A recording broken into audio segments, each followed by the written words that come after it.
Bienvenidos a un capítulo más de Escena del Crimen. Esta noche vamos a comenzar a desgranar un caso que ocurrió allá por el año 2012. Un caso que estremeció al país por las connotaciones que tenía este hecho. Fíjense ustedes que este chico era un bombero recientemente jurado, llevaba muy poco dentro de las filas de los matafuegos y en cierto momento tuvo una relación con una joven. Comenzó esta relación, todo parecía bastante normal y luego esto fue, digamos, teniendo su lado oscuro o las cosas o las cuestiones, digamos, de su perfil, de su carácter comenzaron a salir a la luz.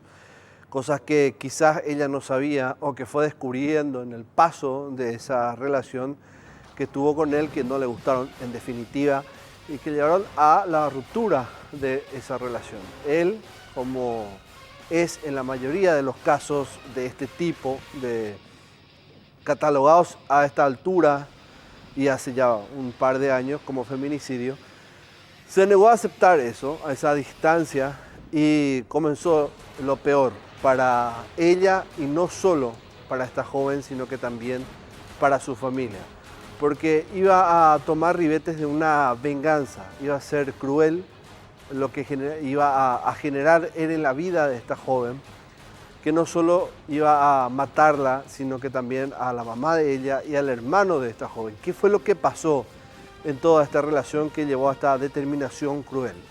Porque la historia no solo termina ahí, él se mató después de hacer todo esto.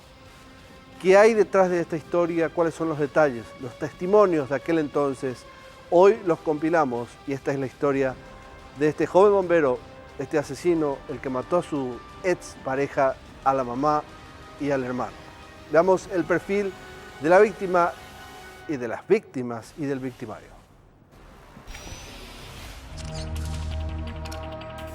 Perfiles. Víctimas. Nombre: Fátima Elizabeth Román Villasanti. Edad: 21 años. Nacionalidad: paraguaya. Domicilio: Barrio El Progreso, Villa Hayes.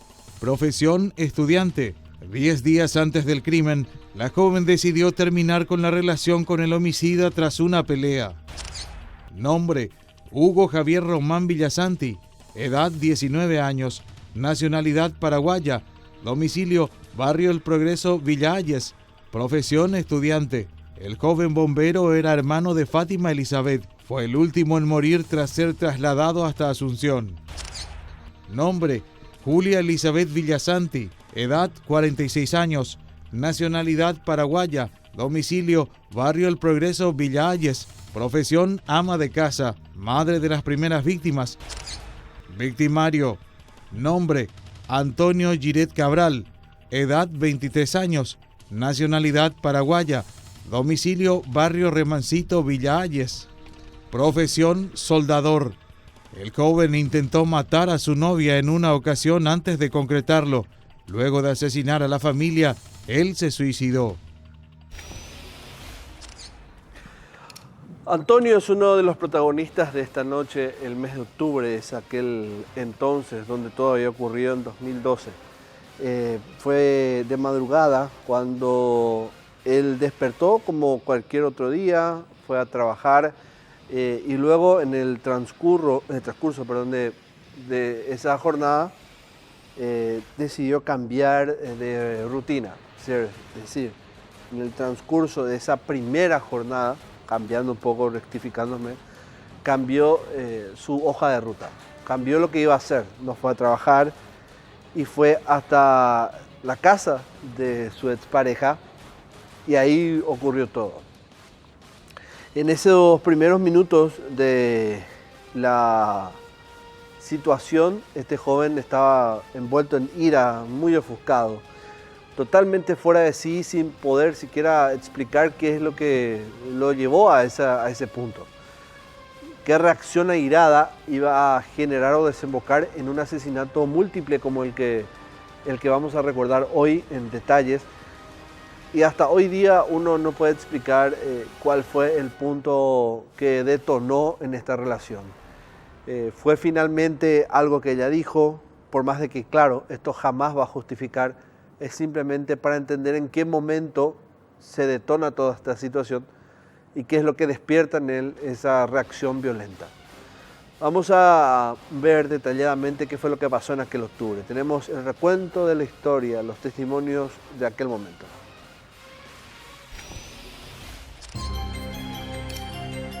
¿Qué pasó?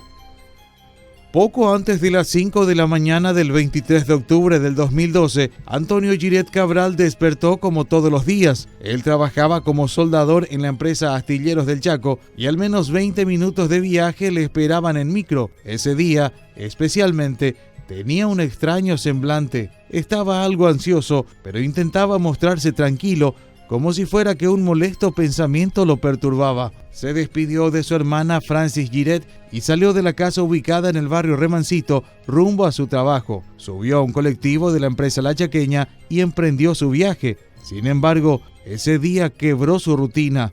Aquel pensamiento turbulento lo llevaría a cometer una inexplicable locura. En lugar de ir a su trabajo, descendió en el barrio El Progreso. La lluvia y los truenos parecían hacerlo luchar contra su aterradora idea, pero él estaba decidido a acabar con aquel dolor que, en su pecho, no le dejaba respirar.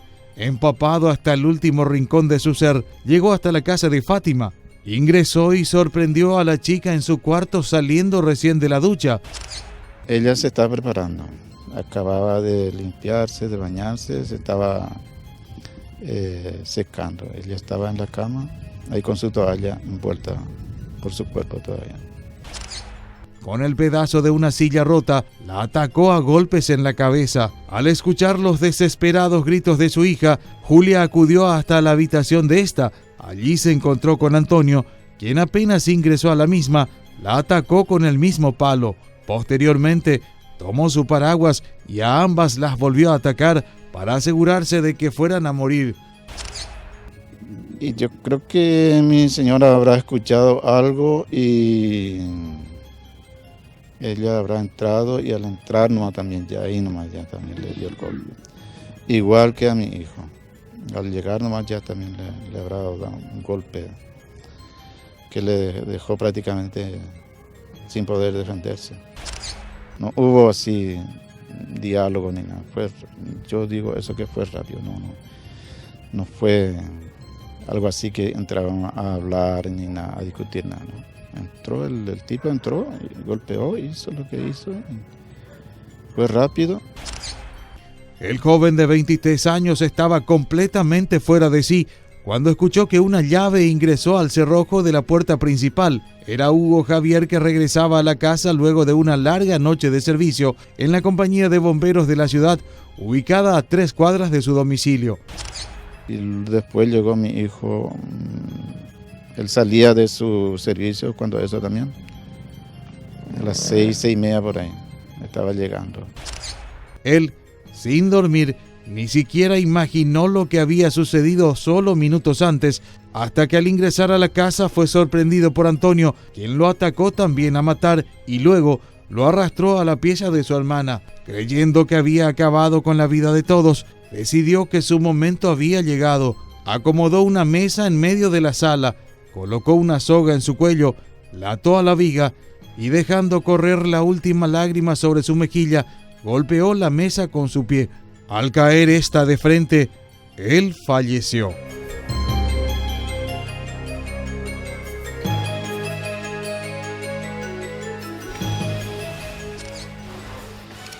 par de días después, este mismo señor, don Hugo Hilario, luego un tiempo, que transcurrió en la jornada, él regresó a la casa luego de varios días de estar ausente. Es lo que quise explicar. Después de mucho, él estaba trabajando fuera de casa, llegó finalmente en ese mismo día, transcurrió un par de horas y fue él el que descubrió. Imagínense, a él le mataron a toda su familia, no quedó nadie. Es decir, estaba su hija, su hijo y la mujer, la esposa, y a todos los mató. ¿Qué fue lo que realmente llevó a esto? Es inexplicable, como les decía al principio. E imagínense esa situación.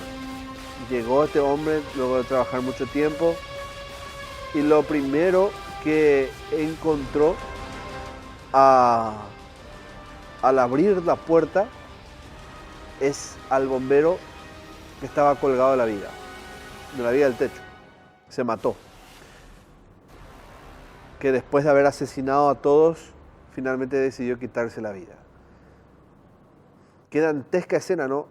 Y después de todo eso, comienza él a rebuscar, a tratar de entender la situación en la que estaba y comienza a aumentar esa situación de lo macabro, de lo terrible, porque comienza a encontrar los cuerpos de su familia. Se da cuenta de la matanza. Esto pasó ese mismo día. Días después de que él estaba ausente, encontró los cuerpos de toda su familia en la casa. Estaban asesinados, muertos, y su ex yerno también se mató.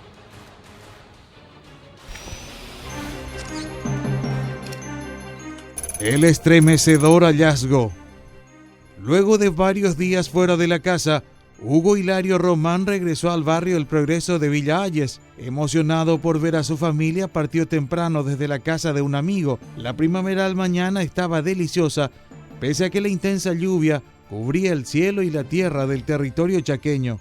El paisaje alrededor de la Ruta 9 se presentaba para disfrutar todo el camino. Al filo de las 7 horas finalmente llegó, cruzó el puente Remanso y 12 kilómetros más tarde llegó a la ciudad, cuando en el reloj ya habían pasado 30 minutos de la hora 7.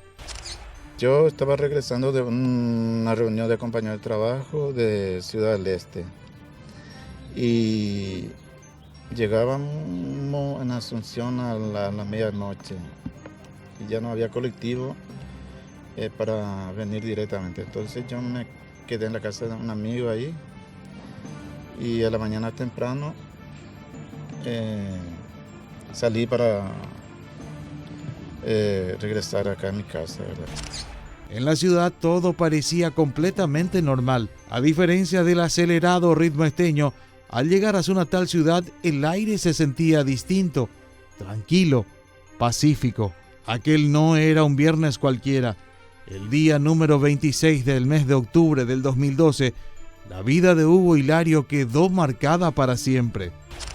Lastimosamente que no sabíamos nosotros de que teníamos, ni pensábamos, ni yo pensé, ni imaginé que pasaría en su mente algo así de hacer, ¿verdad? Al tocar el picaporte, un inexplicable frío le subió hasta la cabeza y una extraña sensación asaltó la paz que le había traído el regreso a su morada. Al ingresar a su domicilio, el mundo entero se le vino abajo. En la sala yacía sin vida, colgado de la vida del techo, su ex yerno Antonio Giret Cabral. Al ver la dantesca escena, sus gritos alertaron a todo el barrio. Sabía que algo había pasado, pero la desesperación no le permitía pensar. Mientras trataba de entender lo que había pasado, empezó a seguir el rastro de sangre que se extendía desde la sala hasta la pieza de su hija. Al ingresar a la habitación de Fátima Elizabeth Román, el peor de sus presentimientos se hizo realidad. Los 3 miembros de su familia estaban allí. Fátima y su hermano de 19 años, Hugo Javier, además de su esposa Julia Villasanti. Los 2 primeros aún respiraban, pero la chica de 21 años con más dificultad. Él sobrevivió, ¿verdad? Y mi hija también todavía no había fallecido, ¿verdad? Pero ya no se iba a poder hacer mucho por ella, por el golpe que recibió. Su muerte fue lento de ellos, tanto de mi hija como de mi hijo también. Solamente mi hijo lo que me dijo, papá.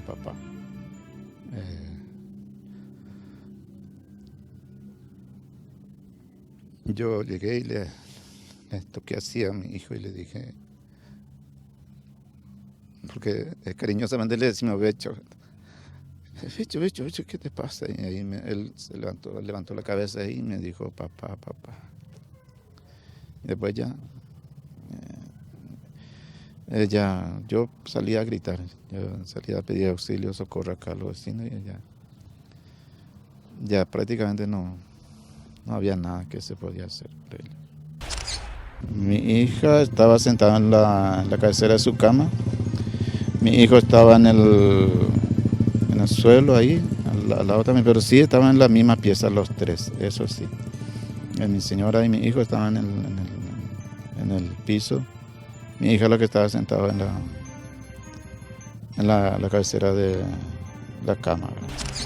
Ambos fueron trasladados hasta el centro de salud local, donde la chica finalmente falleció. Ante la gravedad del estado del muchacho, él mismo debía ser trasladado al entonces Hospital de Emergencias Médicas, hoy Hospital del Trauma. Sin embargo, una espera de más de 40 minutos por una ambulancia fue la antesala de la cuarta muerte de aquel día, el más negro que le tocó enfrentar a Hugo Román.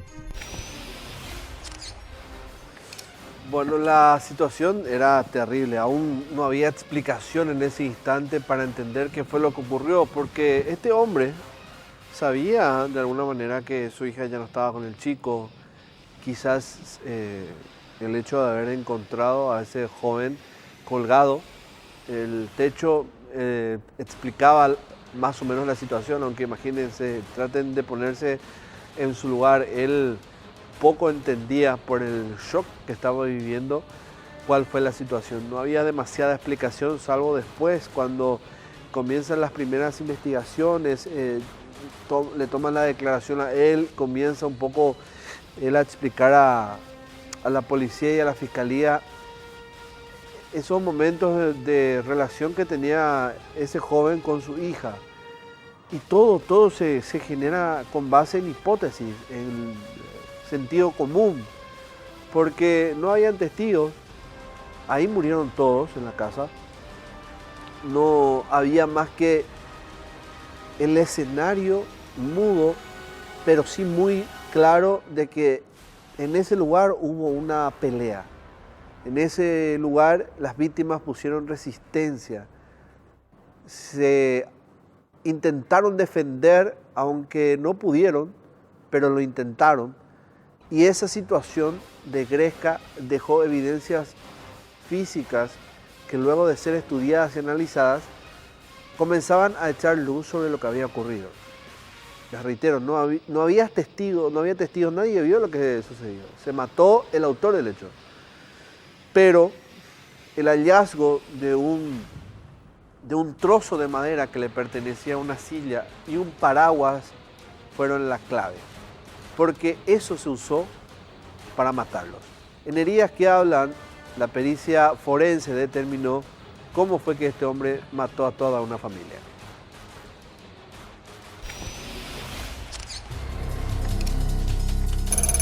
Heridas que hablan. La muerte de todos los miembros de la familia Román Villasanti fue brutal. El cuerpo de Julia Villasanti presentaba hundimiento de cráneo debido a los golpes recibidos con el pedazo de madera. Además, varias estocadas en el pecho producidas con el paraguas. La muchacha de 21 años, Fátima Román, por su parte, recibió 5 golpazos en la cara, uno aparentemente con la silla de madera entera. Al romperse, continuó atacándola con un pedazo de la misma. La joven tenía astillas en los ojos y heridas de arma blanca en el cuello, provocadas por el paraguas. La chica que está ahora en el hospital falleció por golpe de una de las partes de una silla, el cual quedó incrustado en el ojo lado derecho de la misma.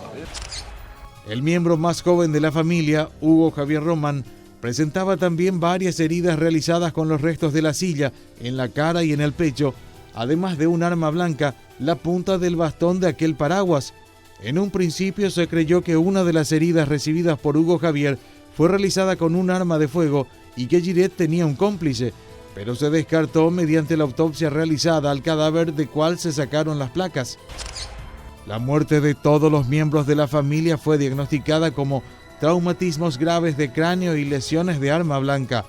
Por su parte, la muerte de Giret Cabral fue diagnosticada como asfixia mecánica por ahorcamiento. El joven presentaba una equimosis alrededor del cuello, producto de la soga utilizada para colgarse. La persona ya presenta lividez cadavérica de aproximadamente 3 a 4 horas, lo cual significa que habrá sucedido a las 5 de la mañana el homicidio. Vamos a hacer una pequeña, muy breve pausa. Al volver retomamos todo esto y ordenamos las ideas. Y por sobre todas las cosas ya continuamos con lo que fue la investigación. ¿Cómo es que la policía, les decía yo hace rato que si bien no hubo testigos y uno hasta pensaría que esto fue difícil de componer, no fue tanto así. La escena del crimen era la casa misma, la misma en la que ese hombre, el único sobreviviente de todo esto, vive aún en ese lugar. Y esa escena no fue alterada. Apenas él ingresó, se dio cuenta de todo, avisó a las autoridades y eso sirvió para establecer cómo se dio cada uno de los momentos en que fueron asesinados. Pero todo eso a la vuelta del corte, aquí en Escena del Crimen.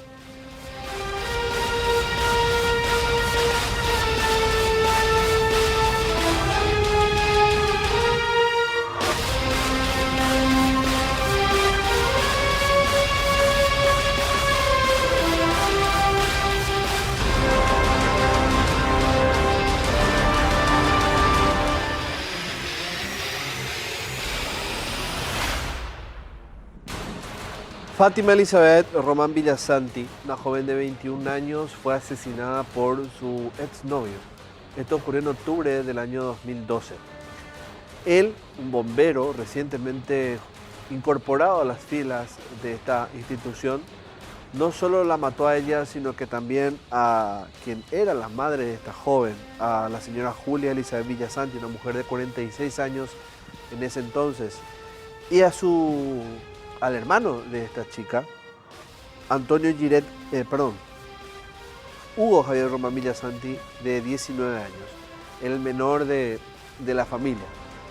El único sobreviviente de todo esto, porque él se mató, se colgó de la viga del techo de esa misma casa, fue el papá de esta joven, que luego de largos días de trabajo regresó a la vivienda y se encontró con esa escena. El chico colgado del techo, y luego los cuerpos de cada uno de los integrantes de su familia en la casa, asesinados con un trozo de madera, un pedazo de una silla que se habría utilizado para golpear, al parecer primero a la joven. Esta silla se partió y ese trozo de madera luego se usó para terminar golpeando al resto de la familia, y un paraguas, que ese pararrayos que generalmente tiene estos instrumentos, como es contundente, sirvió justamente para eso, para infligir heridas mortales a los integrantes de esa familia. Todo eso estaba en la casa y sirvió para establecer un poco las pesquisas luego y determinar cómo es que ocurrió todo. Pero antes de avanzar dentro de lo que son las propias investigaciones de aquellos hombres de la policía, vamos a revivir un poco esa situación dolorosa de este hombre.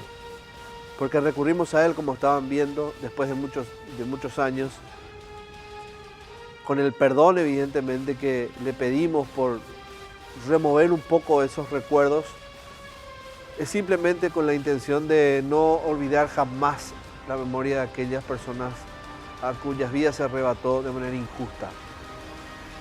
Él quedó sin esposa, sin sus hijos, en un solo instante. Hasta hoy día vive en esa casa recordándolos con mucho dolor.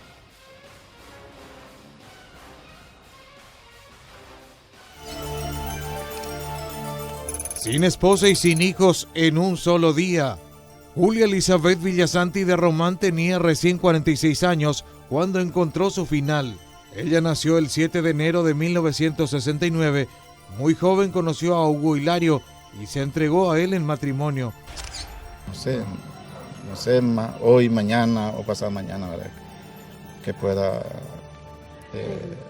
haber una relación, ¿verdad? Pero, sí, como te dijo, existe un lazo muy grande entre mi señora y yo, y hasta hoy eso perdura. Y como digo también, quedé como una libertad así obligada, no es que una libertad así, porque esto fue algo imprevisto, algo fue sorpresivo, inimaginable, ni pensaba que podríamos terminar, o que podría una familia terminar así de esta manera. A la edad en que falleció su hija Fátima Elizabeth, a los 23 años, se convirtió en madre 2 años más tarde tuvo a su segundo hijo. Con una despensita al frente de su vivienda, Julia salvaba el alimento diario para su familia, mientras su marido salía a trabajar todos los días en busca del sustento para darle educación y algún que otro pequeño gusto a los suyos. Mi señora era toda una buena señora también. Ella se encargaba. No trabajaba porque teníamos acá un pequeño copetino, teníamos un servicio de recarga, ¿verdad? Y ella se encargaba de todo eso. Nacida el 12 de julio de 1991, Fátima Elizabeth era una chica de sentimientos nobles. Ah, Fátima, ella es la princesita de la familia, la hija única. Ella era muy tierna.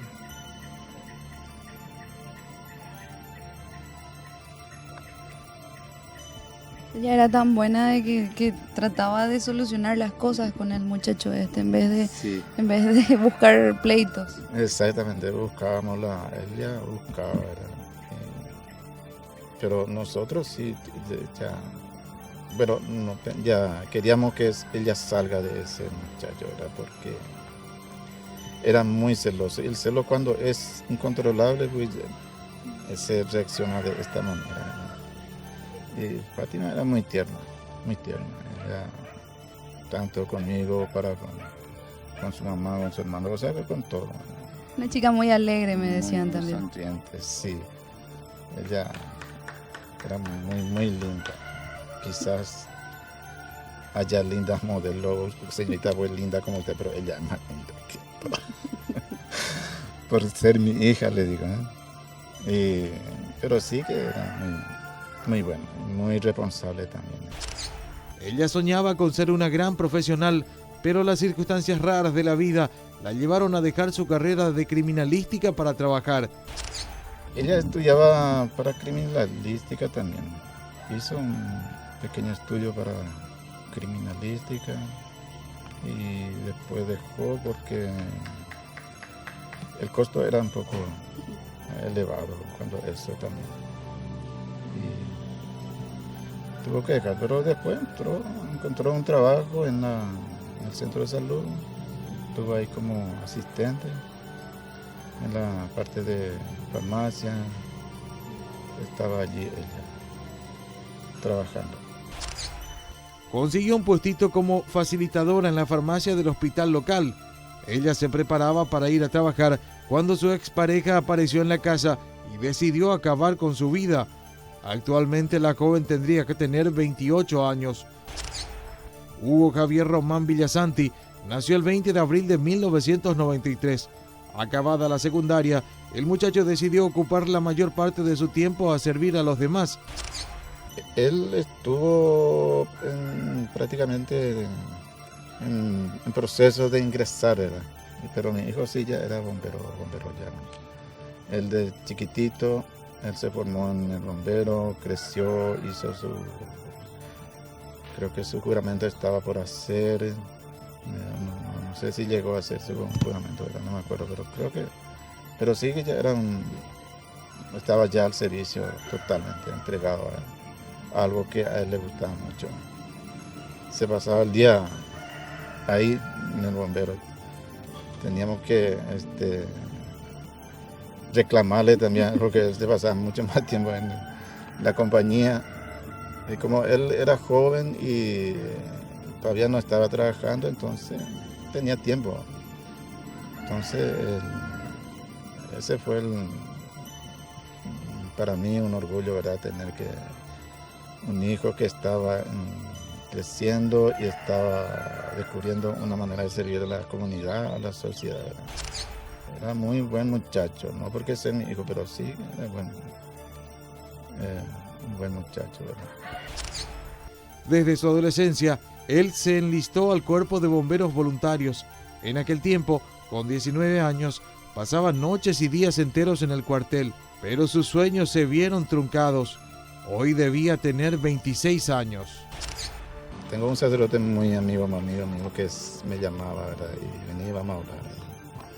Y yo me iba y no podía hablar. Me sentaba frente a él y empezaba a llorar. Y él me contaba historias y de otras personas también que pasaron similares casos, ¿verdad? Pero no es lo mismo. Cuando uno vive, se imagina, ¿verdad? Pero no como cuando uno realmente vive en carne propia a un hecho como de esta naturaleza, ¿verdad? Es diferente que o escuche que otro también vivió, ¿verdad? Con prácticamente el escenario de muerte, el único sospechoso muerto, ahí mucho no se podía entrar, digamos, a dirimir en relación a una investigación compleja. Sí, claro, la policía tenía que hacer su trabajo, el Ministerio Público también, establecer los hechos como se habían dado y determinar realmente que ese chico que estaba ahí muerto también era el responsable de lo que había ocurrido. Eso sí, evidentemente que forma parte de un proceso de investigación.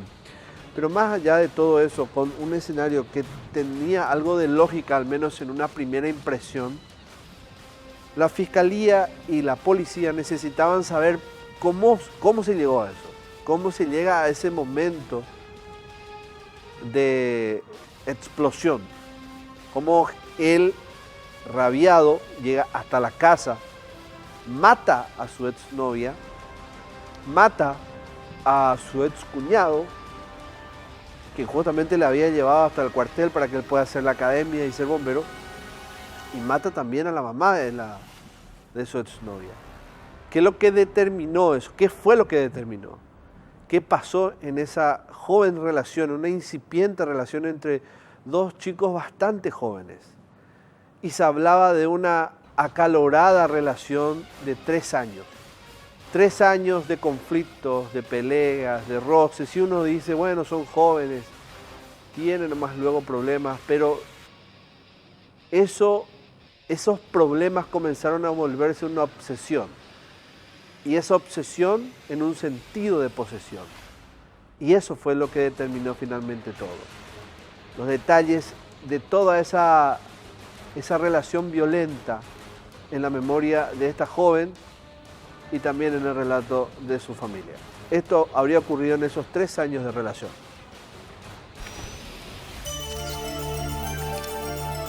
Una tormentosa relación. Fátima Elizabeth estaba a punto de cumplir 19 años cuando conoció a Antonio Giret. Ella cursaba el primer curso de su carrera cuando nació su interés en el muchacho, 3 años mayor que ella.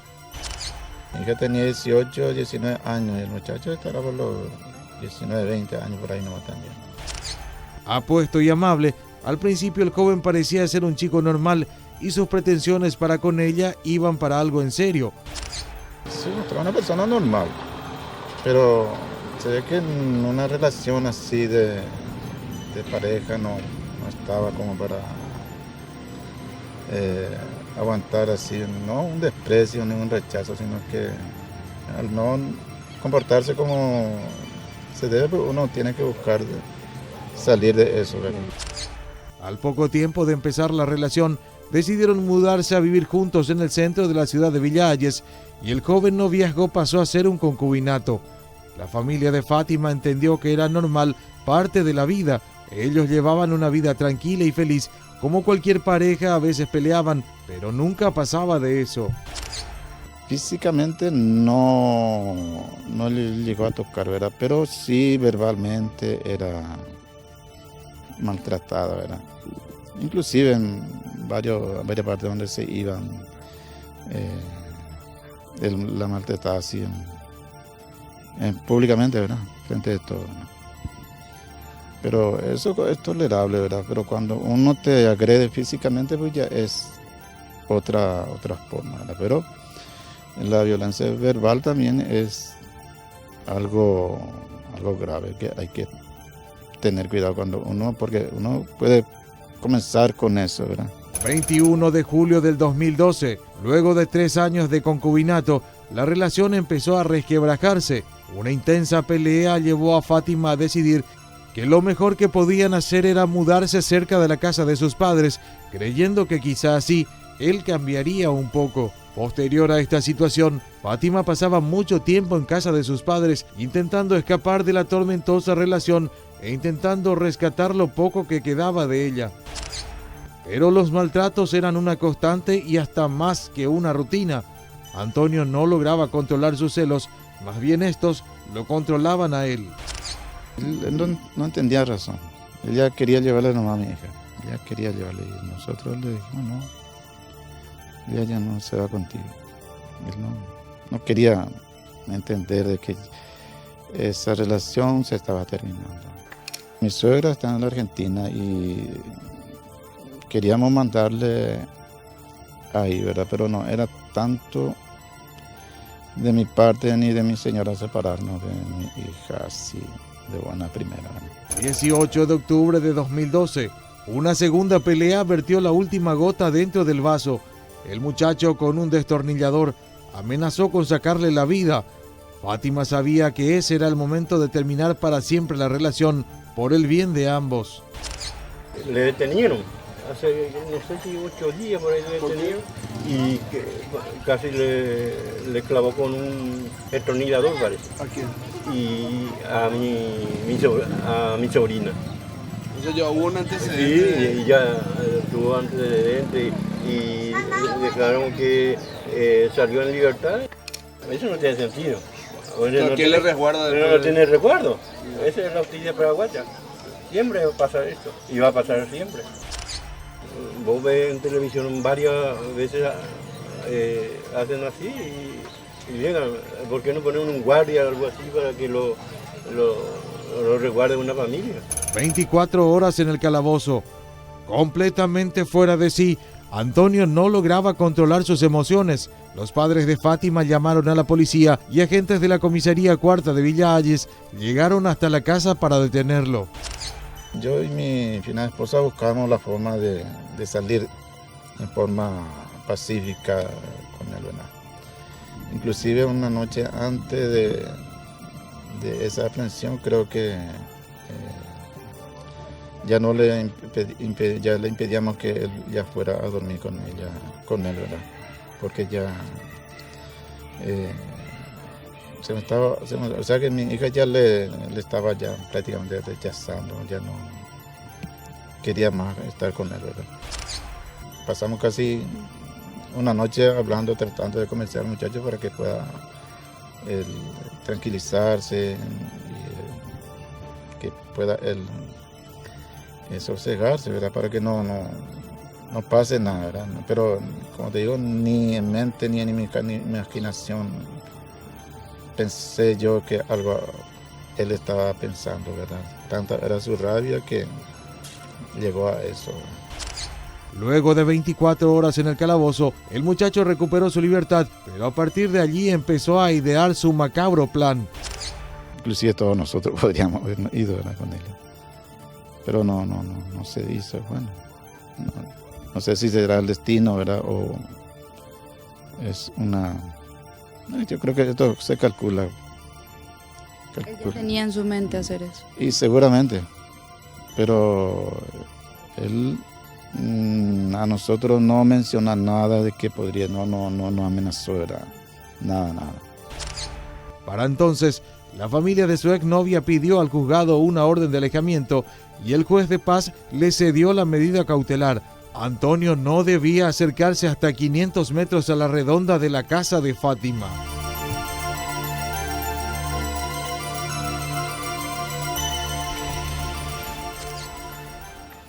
Pero ¿quién hacía cumplir esa orden? ¿Cuántas veces nos preguntamos lo mismo? ¿Cuántas veces reclamamos lo mismo? ¿Y en cuántos hechos de sangre donde la víctima es una mujer reclamamos la misma situación? Se dan las órdenes de restricción, pero ¿quién las hace cumplir? ¿Quién? ¿Dónde está la policía que pueda tener la capacidad, digo, como institución, de poder controlar cuántas órdenes de restricciones existen? O sea, evidentemente esa nunca fue la vía para frenar este tipo de hechos de sangre. Se manejó en algún momento que existió un cómplice de este joven, pero eso se fue demitificando, fue perdiendo fuerza a medida que avanzó la investigación. Él actuó solo, mató, planificó, mató, actuó solo. Esto es lo que manejaba la policía en su momento.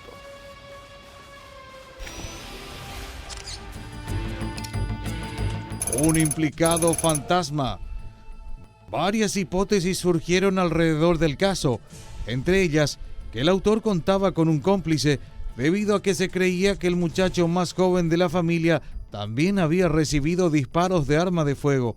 Sin embargo, esta situación se descartó al confirmarse que las heridas de Hugo Javier fueron producidas por las mismas armas con las que fueron asesinadas su madre y su hermana. No obstante, parientes de las víctimas afirmaron que Antonio salió del barrio Remancito y que al bajar del colectivo se dirigió directo hasta la casa de un compañero a quien le pidió que lo trasladara hasta la vivienda de su suegra. Si supiéramos antes, tal vez podríamos prevenirnos, ¿verdad? Cuidarnos o hacer algo, ¿verdad? Pero yo me enteré de que él pensaba eso, pero ya después de lo... Familiares contaron. Los amigos, compañeros de trabajo de él. Además, familiares de la chica dijeron que dentro de la familia del homicida, este tenía un cómplice que apoyaba sus ideas violentas y que en una ocasión se encargó de convocar a Fátima a la casa del joven para hablar, momento en que este intentó matarla. Pero sí le quiso chantajear con un mensaje que le envió, de que que su hermana le envió a mi hija por su correo, ¿verdad?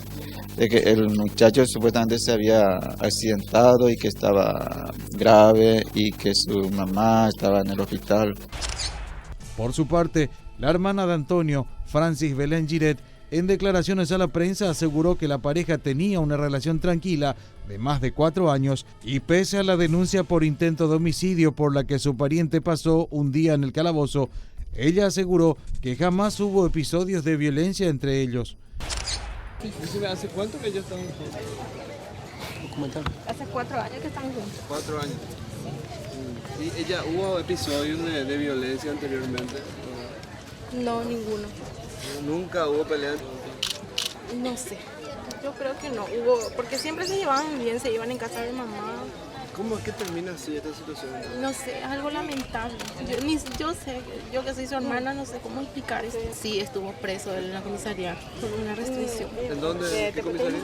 Acá de Villallos. ¿Por cuánto tiempo estuvo preso? Un día nomás. La mujer dijo que el noviazgo empezó a tener conflictos debido a la intervención de los familiares de Fátima Elizabeth. ¿Y él estaba muy enamorado de ella? Sí, le quería mucho a la chica. La chica también le quería mucho. ¿Cómo se distancian ellos?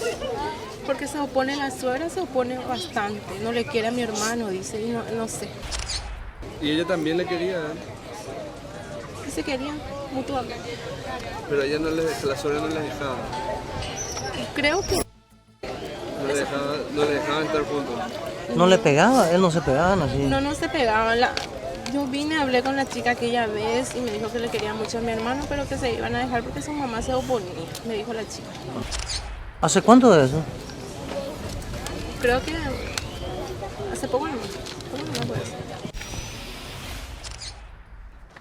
Muchos de los familiares de las víctimas mencionan que justamente es una joven, esta mujer, Giret, la hermana del victimario, supuestamente apañaba ciertos comportamientos de él, del autor. Inclusive ella fue una de las que le citó a ella para intentar recomponer la relación y terminó siendo amenazada de muerte con un destornillador con posterioridad. Pero solo son rumores de aquel entonces. Vamos a ver dentro del ojo del investigador las primeras pericias de la Fiscalía y de la Policía que determinan que las víctimas pusieron resistencia.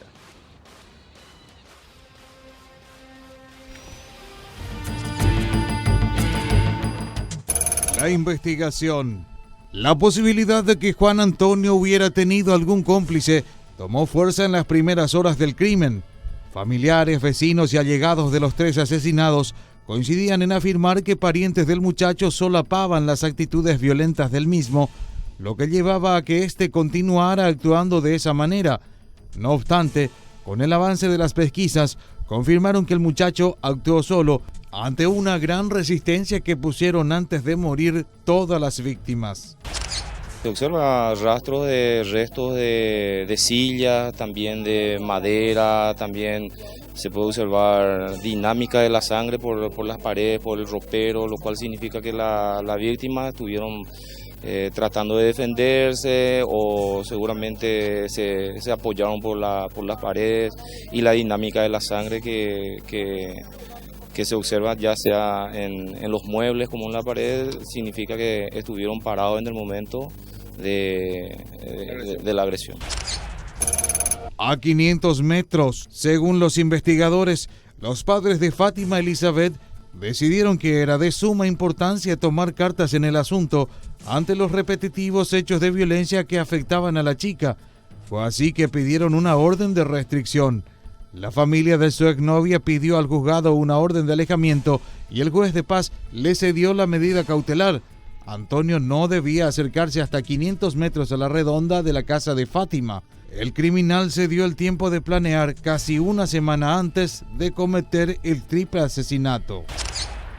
Algunas personas vieron al muchacho entrar solo no. Pero otras personas dijeron que no podía haber sido solo. Pero él entró, hizo lo que tenía que hacer, fue rápido. No entró a discutir ni nada.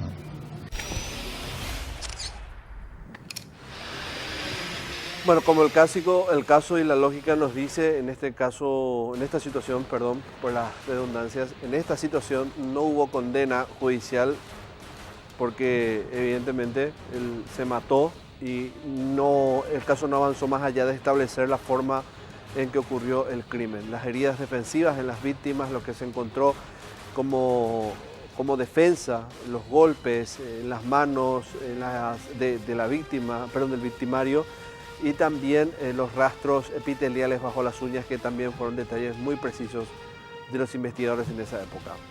Y creo que, en resumen, si pudiéramos dejar un mensaje, es el que siempre reclamamos.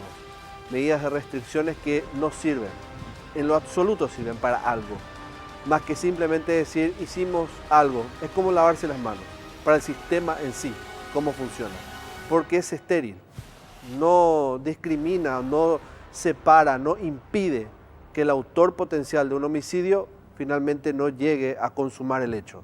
Y casos, ejemplos, hay en esta historia criminal reciente, pero de sobra. Nos reencontramos la próxima semana. No se olvide que los fines de semana en este nuevo horario de Vuélvelo a ver, podría repetir este caso a las 16 horas los días domingo. Muchas gracias a la familia Óptica Carrón por acompañarme siempre en el trabajo, en todo lo que hago, en las actividades diarias y particulares. Usted lo va a encontrar con el 30% nombrando el programa, todos los productos de esta firma y sobre Cerro Corá y Tacuarí. Muchas gracias, como siempre. Nos reencontramos la próxima semana. Que pase bien. Adiós.